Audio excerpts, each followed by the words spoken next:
पाकिस्तान में ईरान और अमेरिका के बीच बातचीत नहीं बनी। पाकिस्तान जो है पहल कर रहा था, शांति स्थापित करना चाह रहा था। पाकिस्तान चाह रहा था कि किसी भी तरीके से ये जंग रुक जाए, लेकिन पाकिस्तान में बात नहीं बनी। बात ना बनने की कई वजह जो है, कई कयासें लगाई जा रही है। एक तरफ ये कहा जा रहा है कि ईरान और अमेरिका जो है एक साथ टेबल पर बैठा था, लेकिन अचानक जो है इजराइल के प्रधानमंत्री नेतन्याहू का कॉल आता है और उसके बाद जेडी वेंस वहाँ से उठकर चले जाते हैं। जेडी वेंस उसके बाद बात करना ही नहीं चाहते हैं। ऐसा लगता है कि नेतन्याहू ने कुछ ऐसी सख्त बात कही जेडी वेंस को, जिसको लेकर जो है लगातार वो बात करने से पीछे हटते रहे और वो अमेरिका वापस लौट गए। घंटों तक ईरान ने जो है इंतज़ार किया, लेकिन उसके बाद ईरान ने भी कहा था कि अब आगे कोई भी बातचीत नहीं होगी अमेरिका के साथ। लेकिन अब एक बार फिर से पाकिस्तान पहल कर रहा है कि एक बार फिर से अमेरिका और ईरान के बीच बातचीत हो। इस पोस्ट पर नजर डालिए। ईरान और अमेरिका के बीच एक और बातचीत की पेशकश है।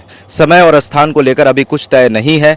पाकिस्तान ने पहल की है, लेकिन अमेरिका की तरफ से अभी कोई रिस्पांस, फाइनल रिस्पांस का इंतजार है। इस बातचीत का एक बड़ा मजमून बीजिंग में तैयार होगा, और जहां रूसी विदेश मंत्री लावरोव, चीन के विदेश मंत्री वांग यी मिल रहे हैं। जी हाँ दोस्तों, तो इस तरीके की पेशकश की जा रही है। एक बार एक दौर और बातचीत हो सकता है अमेरिका के ईरान के बीच, लेकिन ये बातचीत का भी कोई जगह तय नहीं हुआ है, तारीख समय नहीं हुआ है। लेकिन इसमें जो है रूस के मंत्री और चीन के मंत्री शामिल हो सकते हैं। दूसरी तरफ आप इस वीडियो पर नज़र डालिए कि जो यूएस और इजराइल ने ईरान का रेलवे जो है क्षतिग्रस्त किया था, रेलवे इंफ्रास्ट्रक्चर को क्षतिग्रस्त किया था, ईरान ने तेज़ी से मरम्मत कर ली है। 36 घंटे के अंदर उसको जो है फिर से तैयार कर लिया है। अब जरा इस वीडियो पर नज़र डालिए। यूएस इजराइल हमलों ने क्षतिग्रस्त हुए रेलवे इंफ्रास्ट्रक्चर को ईरान ने तेज़ी से मरम्मत किया। सभी रूट्स पर ट्रेनें सेवाएं फिर से बहाल हुई। रिपोर्ट्स के मुताबिक हमले में हुए डैमेज को महज 96 घंटे में पूरा किया गया है और 6 साइट्स पूरी तरह बहाल किए गए हैं। तो ईरान बिल्कुल तेज़ी से तैयार है। ऐसा नहीं है कि ईरान सिर्फ जंग में शामिल है। जो भी क्षतिग्रस्त हो रहा है ईरान में, उसे तेज़ी से रिकवर कर रहा है। और यही होता है एक ताकतवर देश, जब वो अपने देश के विकास के लिए सोचता है, जब अपने देश को ताकतवर बनाता है, तो इस तरीके की चीज़ों पर भी ध्यान देता है। आगे इस पोस्ट पर नज़र डालिए।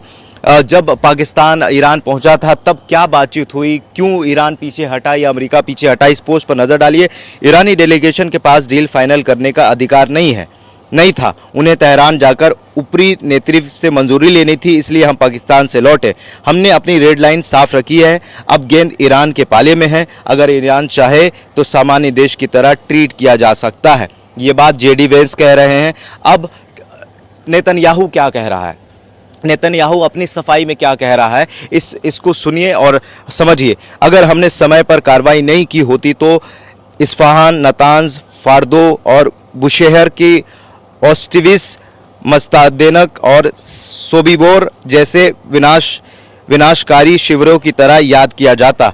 हम ये सुनिश्चित करने के लिए दोबारा कोई होलोकॉस्ट ना हो।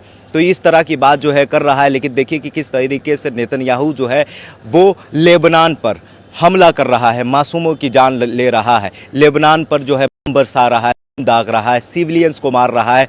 जिस तरीके से इजराइल और अमेरिका ने ईरान के मासूम बच्चों को स्कूल पर अटैक किया, मासूम बच्चों को मारा, उसी तरीके से लेबनान पर हमला जो है कर रहा है, सिविलियंस को मार रहा है। और अपनी सफाई में क्या कह रहा है कि हमारा हमला करना ज़रूरी था, डिफेंस की बात कर रहा है। लेकिन देखिए कि किस तरीके से कई सालों से गज़ा के लोगों पर जुल्म कर रहा है, गज़ा को लोगों को जो है मार रहा है, गज़ा के बच्चों को मार रहा है, गज़ा के औरतों के साथ जो है किस तरीके का रवैया अपना रहा है। और अब इजराइल के संसद में एक कानून पेश हुआ है कि 90 दिनों के अंदर जितने भी फ़लस्तीन और गज़ा के लोग जेल में कैद हैं उन्हें फांसी की सज़ा सुनाई जाएगी। ये एक तरह का क्राइम है, ये एक तरह का जुर्म है, ये हत्या है, जिसे जो है कानून बनाकर इजराइल पेश कर रहा है और दुनिया के सामने खुद को ऐसे पेश करता है कि जैसे जो है कितना बड़ा वो पीड़ित है, कितना उसके साथ जुल्म हुआ है, कितना अत्याचार हुआ है, और दुनिया के सामने अपने आप को इस तरह से पेश करने की कोशिश कर रहा है। लेकिन इजराइल की असलियत यह है कि वो लगातार मासूमों की जान ले रहा है,